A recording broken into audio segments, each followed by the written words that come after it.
नमस्कार. आता आपण पाहत आहोत श्री साई सचरित अध्याय 45. वक्रतुंड महाकाय सूर्यकोटी समप्रभ निर्विघ्नं कुर्मे देव सर्वकार्येषु सर्वदा. गुरुर्ब्रह्मा गुरुर्विष्णू गुरुर्देवो महेश्वरा गुरु साक्षात परब्रह्म तस्मै श्री गुरुवे नमः.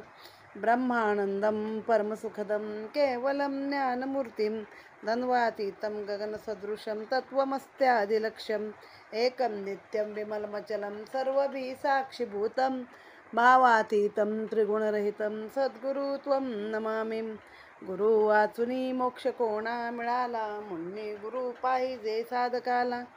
गुरुचे घराणे असावे समर्थ, म्हणा नित्य जय जय रघुवीर समर्थ. श्री गणेशाय नमः. श्री सरस्वते नमः. श्री गुरुभ्यो नमः. श्री कुलदैवताय नमः. श्री सीतारामचंद्राभ्यां नमः. श्री सद्गुरु साईनाथाय नमः. सहज जाते मांडुनी दळता, जेने प्रवर्तिले निज सच्चरिता. काय अलौकिक त्याची कुशलता, भक्त सत्पंथा लाविले. मोक्ष जो का परमपुरुषार्थ, त्याहुनी गुरुचरण समर्थ. सेविता ऐसिया गुरुचरणीचे तीर्थ, मोक्ष न कळत घर रिगे. होई गुरु करुणाकार, तरित सुखाचा हा संसार. घडून येईन घडणार, लाविल परापार क्षणार्धे. जरी झाली इतकी पोती, कथा कथिलीसे अतिसंकलिती. साईंची ती अगाध कीर्ती, ती म्या किती वर्णावी. जिचे निदर्शने नित्य तृप्ती, जिचेनी सहवासे आनंद भुक्ती. जिचेनी भवभय विनिर्मुक्ती, ती साई मूर्ती हरपली. जिचेनी परमार्थ मार्ग प्रवृत्ती, जिचेनी माया मोह निवृत्ती. जिचेनी आत्यंतिक क्षेम प्राप्ती, ती साई मूर्ती हरपली. जिचेनी नसे भवभय भीती, जिचेनी जागृत न्याय नीती. जिचेनी संकटी मानस धृती, ती साई मूर्ती हरपली. ध्यानी स्थापुनिया निजमूर्ती, साई जाई निज धामा प्रती. निजावतारा करी समाप्ती, हे योग स्थिती अर्थक्य. पूर्ण होता अवतार कृती, हरपली ती पार्थिवाकृती. तरी हा ग्रंथ ही वाङ्मय मूर्ती, देईल स्मृती पदोपदी. शिवाय याची या कथा परिसता, मना लाभे जी एकाग्रता. तज्जन्य शांतीची अपूर्वता, केवी अवर्णनीयता वर्णावी. आपण श्रोते सर्व सुज्ञ, मी तो आपणा पुढे अल्पज्ञ. तथापि हा साईचा वाग्यज्ञ, आदरा कृतज्ञ बुद्धीने. कल्याणप्रद हा वाग्यज्ञ, पुढे करुणी मज समाज्ञ. पूर्ण करी निज कार्यज्ञ, श्रोते सर्वज्ञ जाणती. करुणी या एकाग्र मन, अभिवंदुनी साई चरण. महामंगल परम पावन, कर्ज श्रवण या कथा. जो भक्त भक्ती समान्वित, निज स्वार्थ साधावया उद्यत. होऊनी एकाग्र चित्त, कथामृत हे सेविल. साई पुरविल तयांचे अर्थ, पुरविल स्वार्थ आणि परमार्थ. सेवा कधी जाईन व्यर्थ, अंती तो कृतार्थ करील. 44 अध्याय पोथी, साई निर्याण परिसिले अंती. तरी या पोथीची प्रगती, ती काय चमत्कृती कळेना. गताध्यायी साई निर्याण, यथानुक्रम झाले पूर्ण. तरी या साई लिलेची कातीन, विसंबेना क्षणभरी. पाहू जाता नवल पाही, निर्याण केवळ देहास पाही. जन्म मरणातीत हा साई, अव्यक्ती राही पूर्ववत. देह गेला आकार गेला, अव्यक्ती जैसा तैसा चिठेला. देह निर्याणा मागून लिला, आहेत सकळांना अवगत. वर्णू जाता त्याही अपार, परिण व्हावा ग्रंथ विस्तार.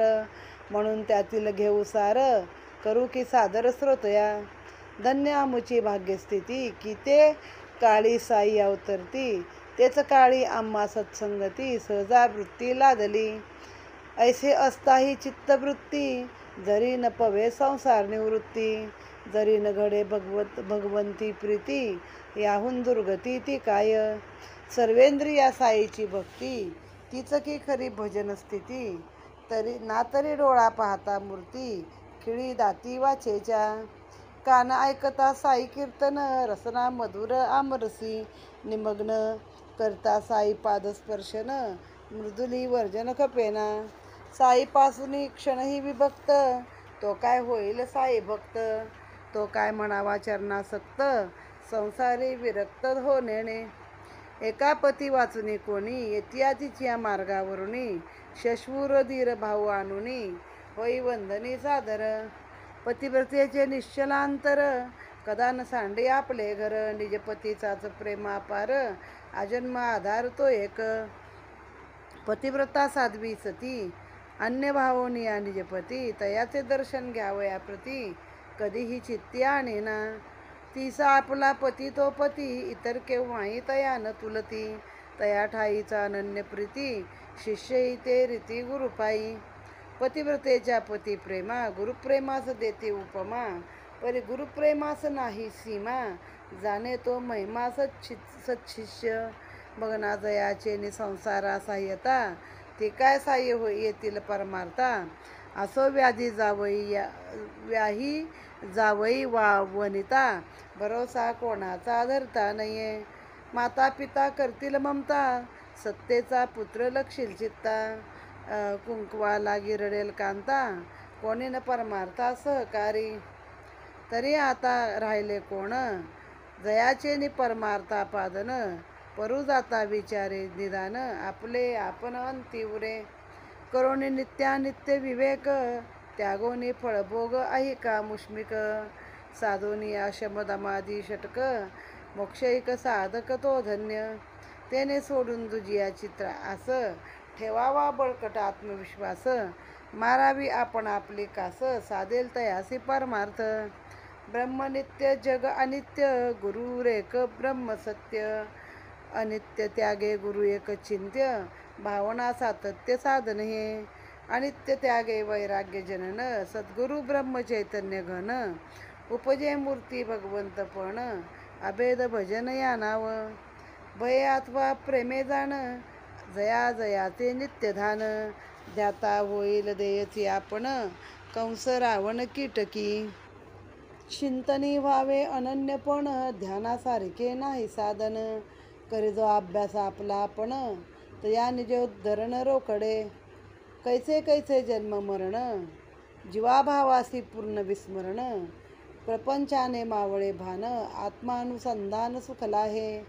म्हणून निज गुरु नामावर्तन नेणोनी परमानंदा जनन.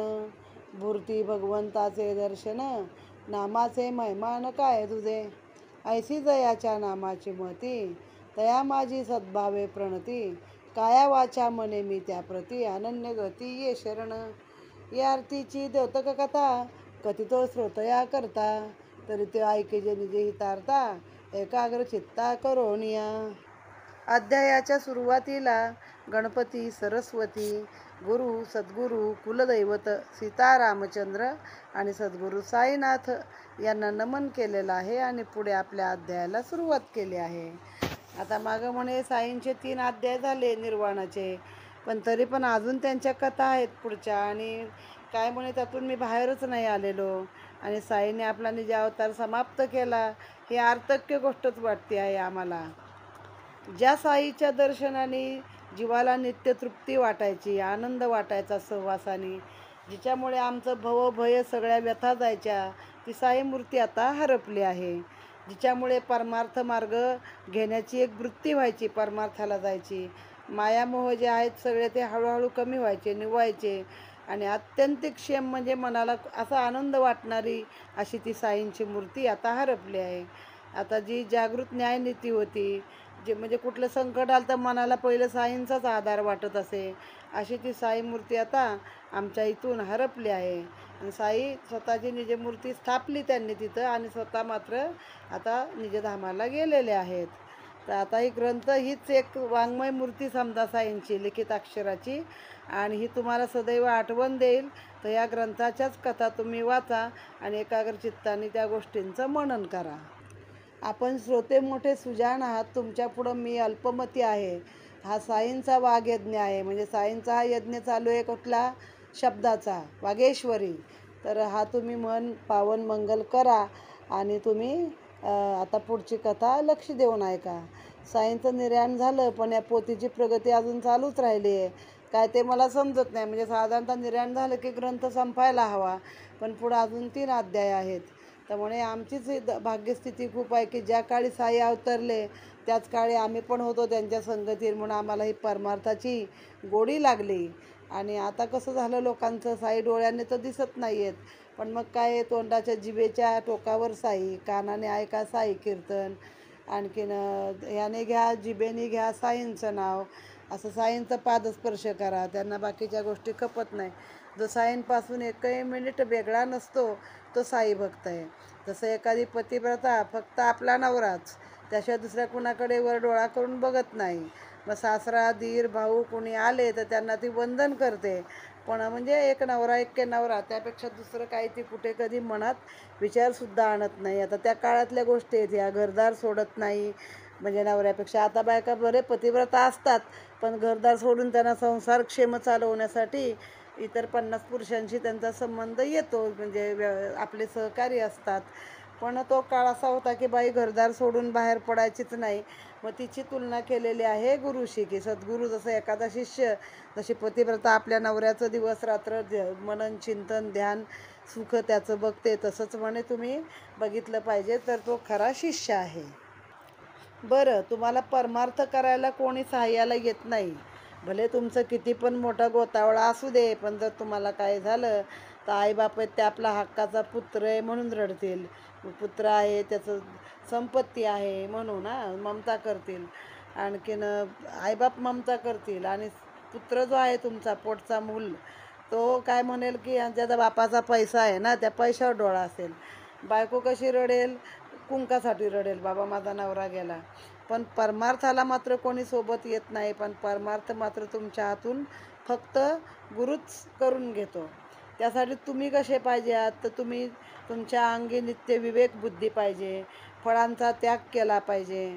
शमदमादी षटक, शमदम म्हणजे आपल्या सगळ्या ज्या काही षडरिपूंच्या भावना असतात, काम क्रोध मोह लोभ मत्सर दंभ, तर हे शमदम म्हणजे ह्या सगळ्या भावना जर आपण दमन केलं, त्यांचं त्या दाबल्या, त्याच्या आहारी जर नाही गेलो तर मोक्षादी साधन तुम्हाला मिळतं. आपणच आता इथं कोण नसतं मोक्ष मिळवण्यासाठी, परमार्थाचा मार्ग धरण्यासाठी तुमचं कोणी तुमच्यासोबत नसतं. आपणच आपली कास पक्की करायची, आपणच आपली कासोटा घालायचा. म्हणजे एखाद्या लढाईला कशी आपण कासोटा घालून तयार असतो त्या काळामध्ये, तसं तुम्ही तयार व्हायचा आणि ह्या आपल्यासाठीच आपण स्वतः परमार्थाचा मार्ग शोधायचा. अनित्यता गे वैराग्य जनन, जेव्हा त्या बाकीच्या गोष्टींचा त्याग करता तेव्हा वैराग्य येतं. उपजे भूर्ती भगवंतपण, स्वतःच तुम्हाला एक गुरु पण येतं, भगवंत पण येतं. आता ते कसं येतं बघा, 3च शब्दात केवढा मोठा आशय त्यांनी सांगितलं आहे. जयाचे नित्य ध्यान ध्याता होई ध्येयची आपण, कंस रावण कीटकी. कंस रावण कीटकी म्हणजे कंसाला जसा भीतीपोटी का होईना किंवा शत्रू आहे म्हणून का होईना सतत कृष्ण कृष्ण कृष्ण ध्यास लागला होता. हरिविजयात त्याचं वर्णन आहे. जेवायला बसला तरी अन्नात कृष्ण दिसे, ते पाणी प्यायला दिलं सेवकाने, पाण्यात कृष्ण दिसायचा, मग पाणी फेकून द्यायचा. हडपी आणि विडे दिले, म्हणायचा मला मारता, या विड्यात कृष्ण घातलाय तुम्ही मला खायला घालता. म्हणजे इतका वेडा झाला होता कृष्णापायी. आणि मग अंती समय काय होतं, जे तुम्हाला अंतसमय जी तुमची मती असते तशीच तुमची गती होते. त्याप्रमाणे अंती तो मोक्षाला गेला, कृष्णाच्या पायाशीच गेला. रावणाची तीच परिस्थिती. उसे श्रीमत कहो म्हणत म्हणत म्हणत तो स्वतः श्री म्हणायचा, श्रीराम म्हणायचा, आणि असं करत त्याला रामाचाच ध्यास होता, पण शेवटी तो रामाच्या पायी गेला.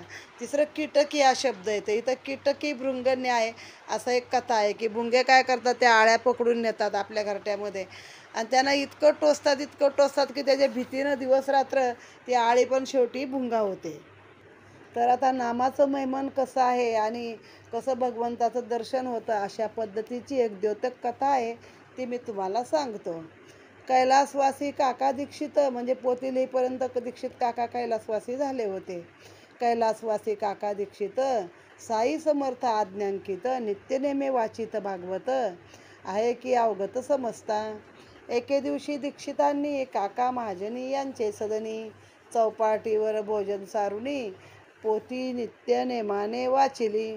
एकादशाचा अद्वितीय ऐसा तो सरस आणि द्वितीय परिस्था अनुक्रमे अध्याय श्रोत्याचे धायांतरंग माधवराव बाबांचे भक्त काका महाजनी तया समवेत बैसले ऐकावया भागवत एकाग्र चित्त करोनिया कथा ही भाग्ये फारच गोड जेणे पुरेल श्रोत्यांचे कोड जडेल भगवत भक्तीची आवड ऐसीच ती चोखड निघाली ऋषभकुळीचे 9 दीपक कवी हरी अंतरिक्षाधिक निघाले त्यांचेच गोड कथानक आनंदजनक बोधप्रद नवही ते भगवत स्वरूप पोटी क्षमा आणि शांती आमुप वर्णिता भागवत धर्म प्रताप जनक निष्पंक तटस्थ जनक निष्कंप तटस्थ काय ते आत्यंतिक क्षेम काय हरीची भक्ती परम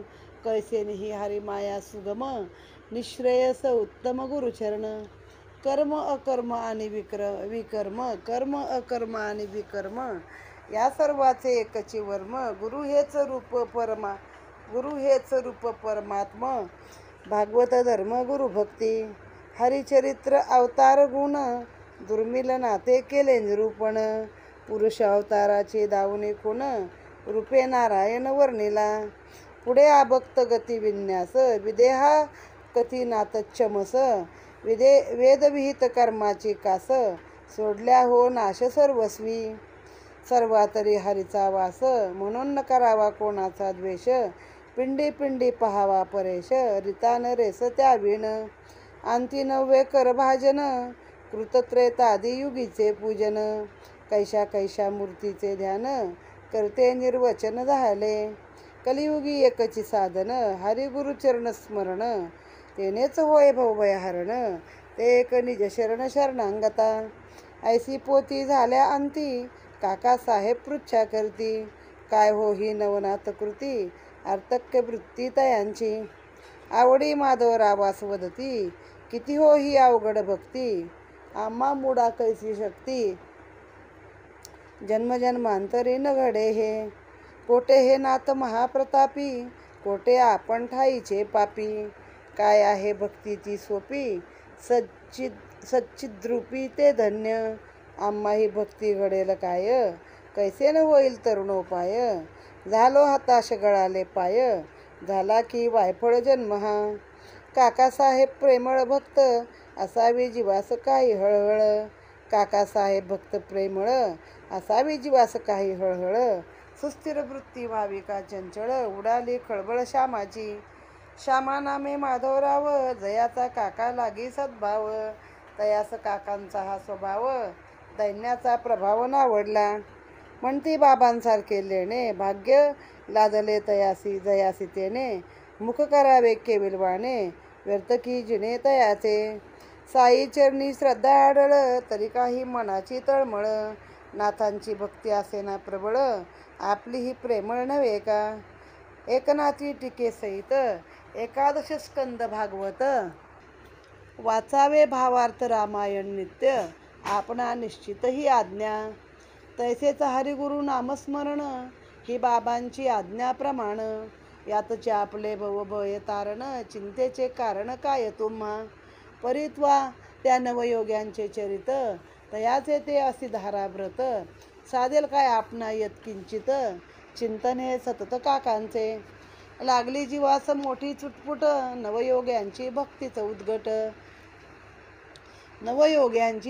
उद्भट कवण्या उपाय होईल प्रगट तरीच मग निकट देव खरा अस्वायसी लागले हुरहुर आसनी शयनी हाच विचार दुसरे दिनी झाला चमत्कार श्रोते हो सविस्तर परसावा अनुभवाचा पहा नवलाव प्रातःकाळीचा आनंद राव पाखाडे हे जया उपनाव आले माधवरावा शोधावया तेही आले प्रातःकाळी भागवत वाचावयाचे वेळी बैसले माधवरावाजवळी स्वप्नाची नवाळी सांगत इकडे चालली आहे पोती तिकडे परस्पर दोघे फुसफुसती तेने श्रोत्या वक्त्याची चित्ती अस्थैर्य स्थिती पातली आनंदराव चंचल वृत्ती माधवरावा स्वप्न कथिती वदिता परस्ता दोघे कुजबुजती राहिली पोती क्षणभर काकासाहेब तव त्या पुस्ती, काय ती नवल ऐसी नवल स्थिती.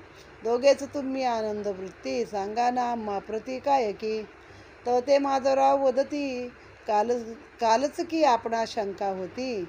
समाधान घ्या हातोहाती, तारक भक्ती लक्षण. परसा पाखाड्यांचे स्वप्न, दिदले बाबांनी कैसे दर्शन. होईल आपल्या शंकेचे निरसन, गुरु पदवंदन भक्ती पुरे.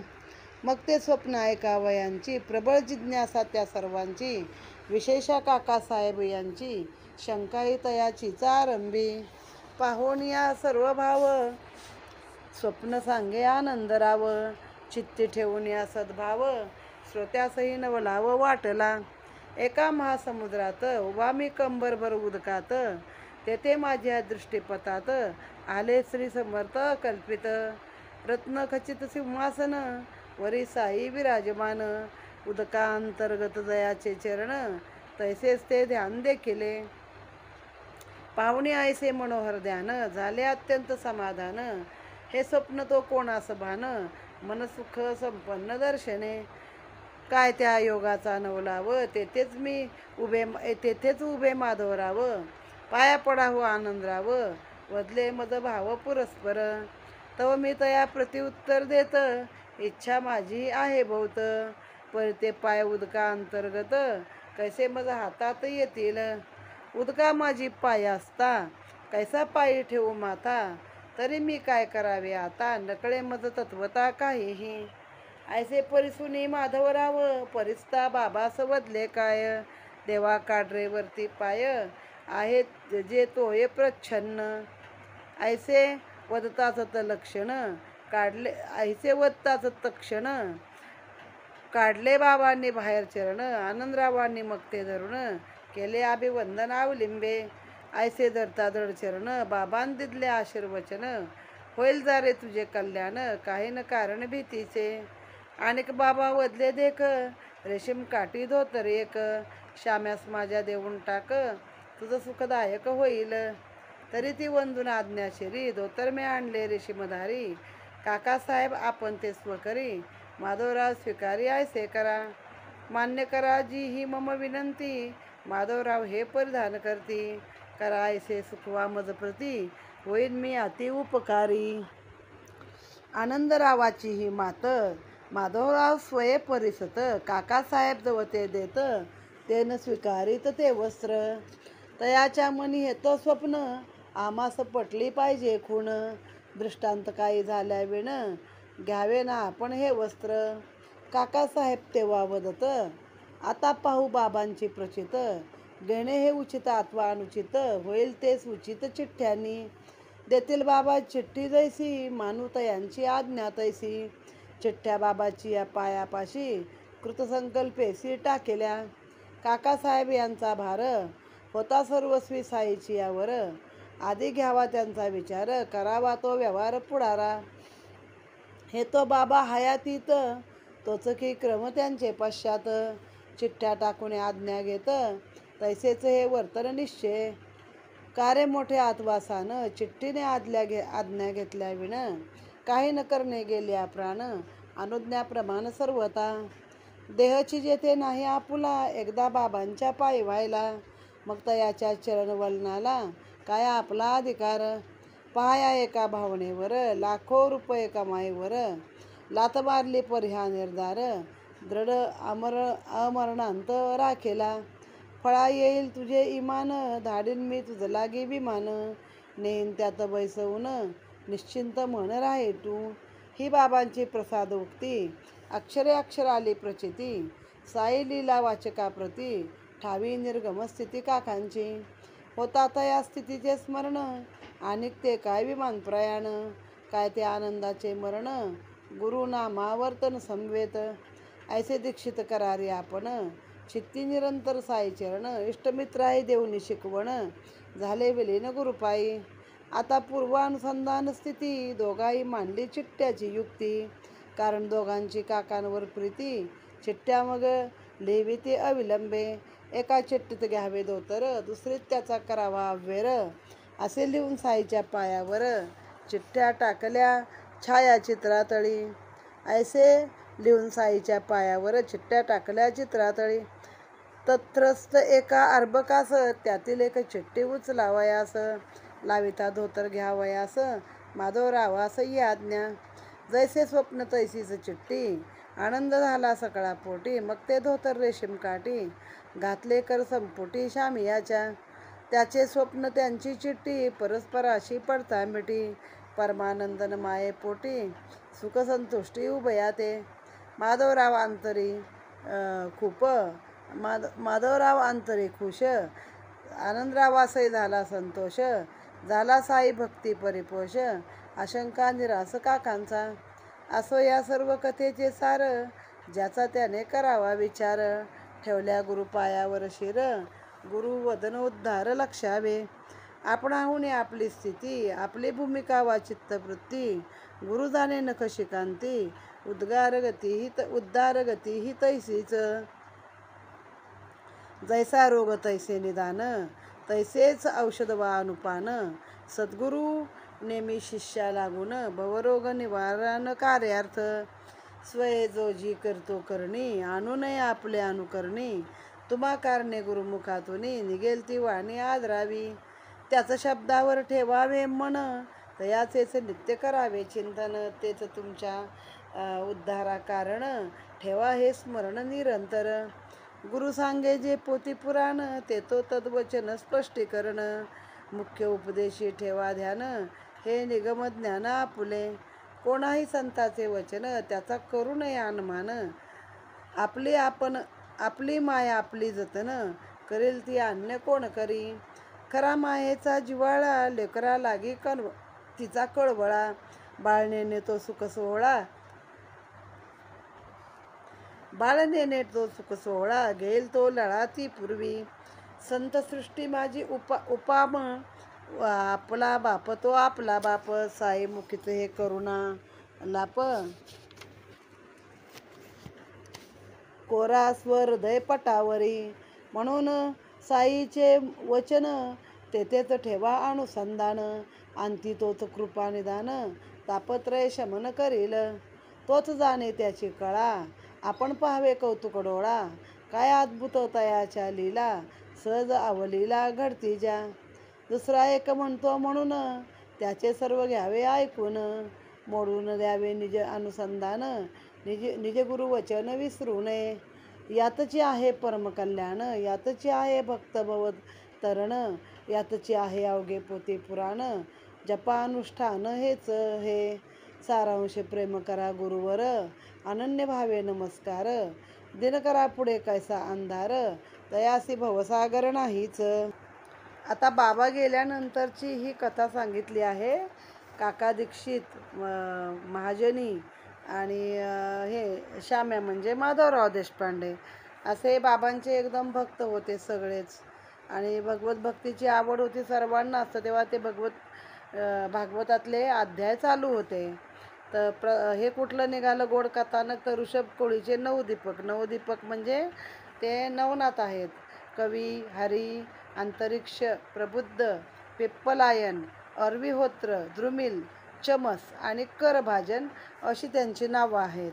आणि ह्या नवनारायणांनी कसा एकेका नवनाथ रूपाने अवतार घेतलेला आहे, त्याच्याबद्दलचा हा अध्याय आहे. बरं, हे अवतार घेणं सोपं नव्हतं, तर त्याच्यासाठी त्यांना जी साधना करावी लागली आहे, अतिशय खडतर, अतिशय कडक, तर अशी ते सगळं त्या अध्यायामध्ये आलं. आता ज्याला कोणाला हे पण ऐकायची इच्छा आहे, तर मी नवनाथ देखील माझ्या या यूट्यूब चॅनलवर टाकलेला आहे. ज्योती गोसावी 8611 हा नंबर काढून तुम्ही नवनाथ देखील शोधा. तर मला आता ते वाचल्यामुळे नुकताच नवनाथ तरी झालं वर्ष वाचून, तर मला त्यातलं माहीत आहे ते. तर त्यांची जी साधना होती ती अतिशय कडक होती. तर मग काकांनी ते वाचलं, आणि काका असे स्वभावाने हळवे होते काका दीक्षित.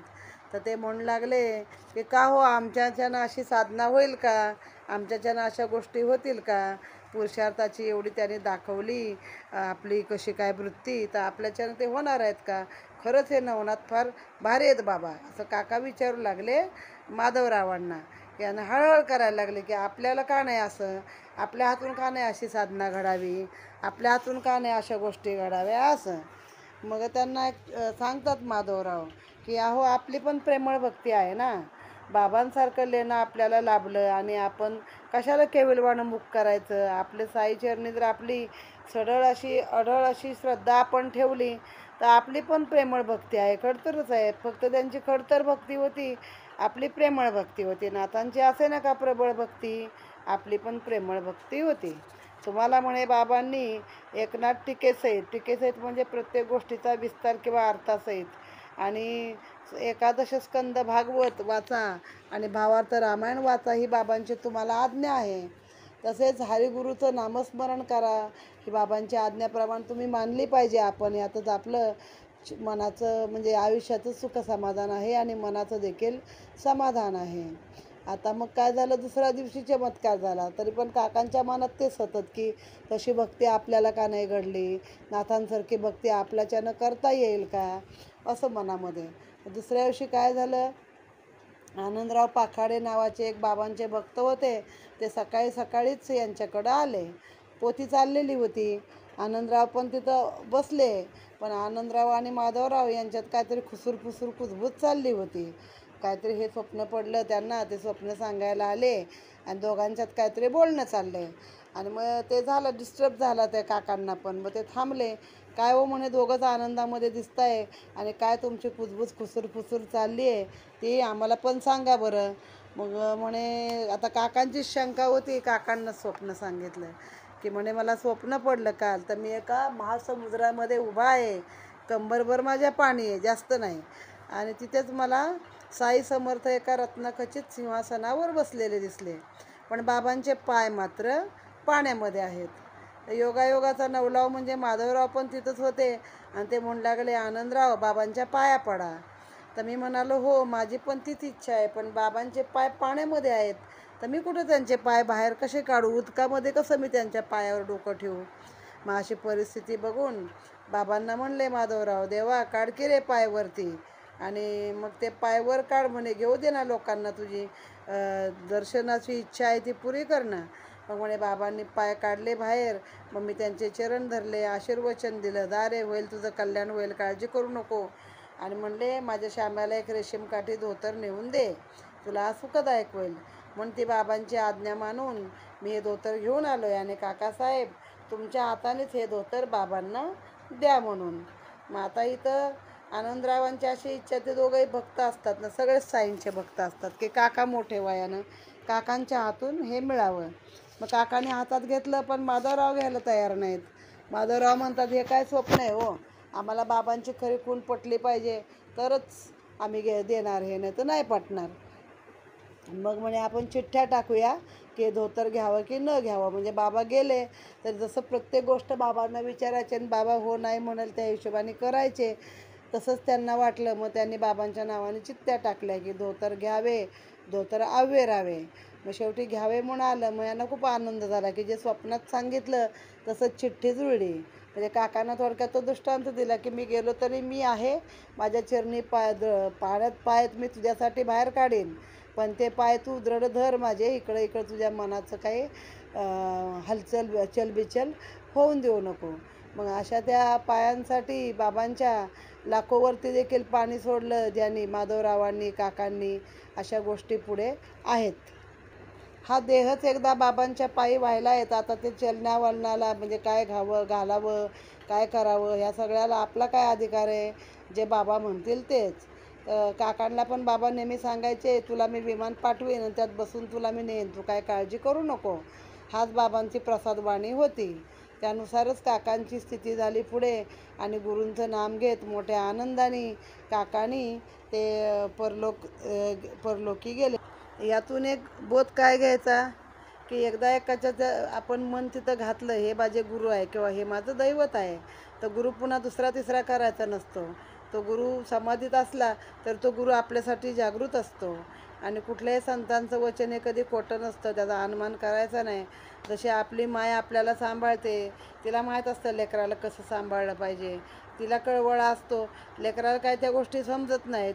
परंतु जसं साईंचं आहे की आपला बाप तर आपला बाप, साई आपला बाप आहे आणि त्याच्यासाठी तुम्ही म्हणजे त्याच्या चरणी फक्त विश्वास ठेवा, बाकी कुठं तुम्ही तुमची आशा धरू नका, असं या अध्यायामध्ये त्यांनी सांगितलेलं आहे. आता दुसरा काय म्हणतो म्हणून मी ते केलं पाहिजे असं नाही, ऐकून घ्या. मग ह्यानं ते समर्थांची ती नवनाथांची पोथी वाचली ना, मग त्यांच्यासारखी भक्ती मला झाली पाहिजे असं काकांना वाटलं.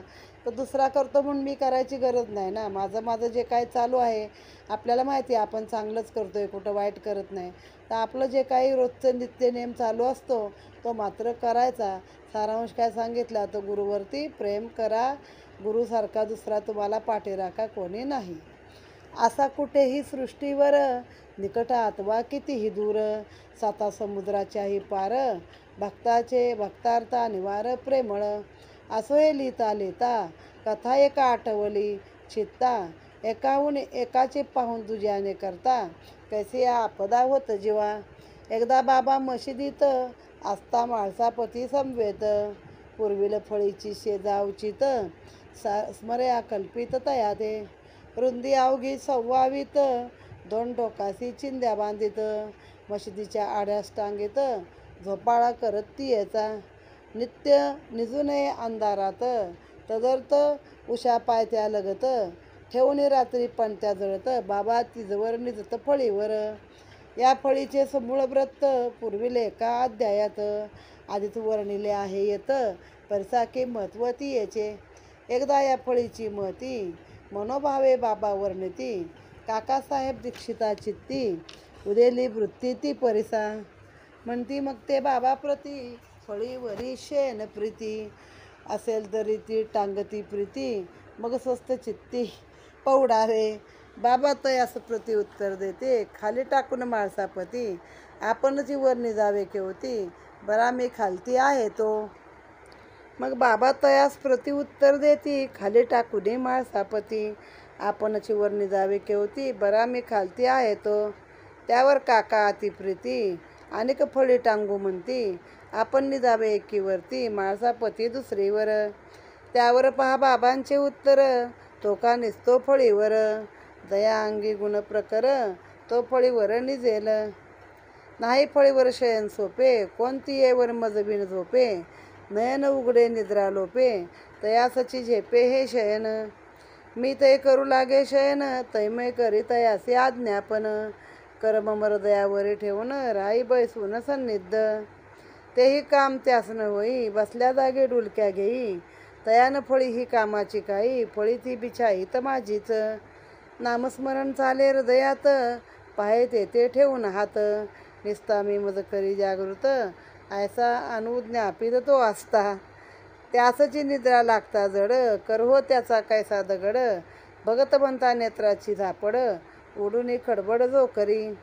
बसवेन दया धरेवर, दयाचे आसन नाही स्थिर, तो नर निद्रा तमा किंकर, निजेल उंचावरी केवी. म्हणून आपले आपल्या संगे, तुझियांते तुझिया संगे, हे तो बाबा वेळ प्रसंगे, भक्तानुरागे अनुवादत. आगात साईबाबांची करणी, म्हणून हे माड लागला चरणी, तयांनी ही कृपा आशीर्वचनी, ठेविला निज स्मरणी अखंड. स्वस्ती श्री संत सज्जन प्रेरिते, भक्त हे माड पंत विरचिते, श्री साई समर्थ सच्चरिते, गुरुचरण महिमा नाम पंचचत्वारिशोत्तमाध्याय गोडा. श्री साईनाथार्पण नमस्तु. आता मशिदीमध्ये बाबा फळीवर झोपायचे सगळ्यांना माहिती आहे, आणि अगदी साध्या चिंध्या 2 टोकास 2 बांधलेल्या असायच्या. फक्त 1.25 वितीची ती फळी, तिच्यावर बाबा रात्रभर कसे झोपायचे माहीत नाही, कधी वर चढायचे आणि कधी उतरायचे कोणी कधी बघितले नाही. आणि जळत्या पणत्या दोन्ही बाजूला उशा पायत्याला ठेवत, झोपेत आपला जरा हातपाय लागला तर आपल्या त्या लगेच भीती, बाबा हे पडल पेटल, पण बाबा त्याच्यावरती झोपायचे. असं त्या फळीचं महत्त्व. एकदा काकासाहेबांच्या मनी आलं की बाबा असे टांगत्या फळीवर झोपतात, तर बाबांनी एक कायमस्वरूपी अशी चांगली फळी करून द्यावी. मग ते म्हणायला लागले की तुम्हाला अशी एक टांगते ना, चांगली एक फळी मी टांगतो करून, त्याच्यावर तुम्ही स्वस्त चित्तानं पवडा. तर बाबा त्याला म्हणतात की माळसापतीला खाली सोडून मी कसा एकटावर झोपायचा, बरा मी खालतीच आहे त्याच्याबरोबर, बरा खालती आहे तो. तर काका त्यांना म्हणतात अजून एक फळी आणून टांगतो, एकावर तुम्ही झोपा, एकावर माळसापती झोपतील. त्यावर बाबा म्हणतात तो कसला झोपतो फळीवर, त्याच्या अंगी तर काय गुण आहेत माहिती आहे ना प्रखर. तो फळीवर काय झोपू शकत नाही. फळीवर झोपणं काही सोपं नाही. माझ्याशिवाय कोणी फळीवर झोपू शकत नाही. ती माझीच फळी आहे. म्हणजे ज्याचे नयन झोपेत पण उघडे असतात त्यालाच हे प्रकरण झेपेल. माझे झोपेत पण डोळे उघडे असतात. आता हे दोन्ही अर्थाने आहे. मी झोपलो तर ह्याला काय आज्ञापन कसं करावं लागतं याला मला. हा म्हणे माझ्या हृदयावर हात ठेवून झोपतो, बसतो रात्रीचा आणि बसल्या जागी डुलक्या घेतो. हे पण काम नीट करत नाही. पण माझं नामस्मरण हृदयातून चालू असतं तर ह्याचा हात म्हणे हा डुलक्या काढतो, तो दगडासारखा हात जड होतो याचा. मग मला ह्याला बघत म्हणून असं उठवावं लागतं, आवाज द्यावा लागतो सारखा उठून. मग तेवढ्यापुरती डोळ्याची उघडझाप करतो आणि पुन्हा खडबडून पुन्हा आपलं तसंच करतो. जो जमिनीवर नीट बसू शकत नाही तो काय म्हणे उंचाच्या फळीवरती झोपणार, असं बाबांनी तेव्हा उत्तर दिलं. म्हणजे आपली गोष्ट आपल्याबरोबरच आहे. एकानं केलं म्हणून दुसऱ्यानं करू नये, एकानं सरी घातली म्हणून आपण दोरी घालू नये, अशी म्हणच आहे आपल्यामध्ये. तसंच ते काका दीक्षितांच्या भक्तीचं सांगितलं की नवनाथांनी अति कठीण भक्ती केली म्हणून आपली भक्ती कमी आहे का, आपण पण प्रेमळ भक्ती करतो आहे, असा एक प्रकारचा धडा सांगून इथे हा अध्याय समाप्त झालेला आहे. अनंत कोटी ब्रह्मांड नायक राजाधिराज सच्चिदानंद सद्गुरू साईनाथ महाराज की जय.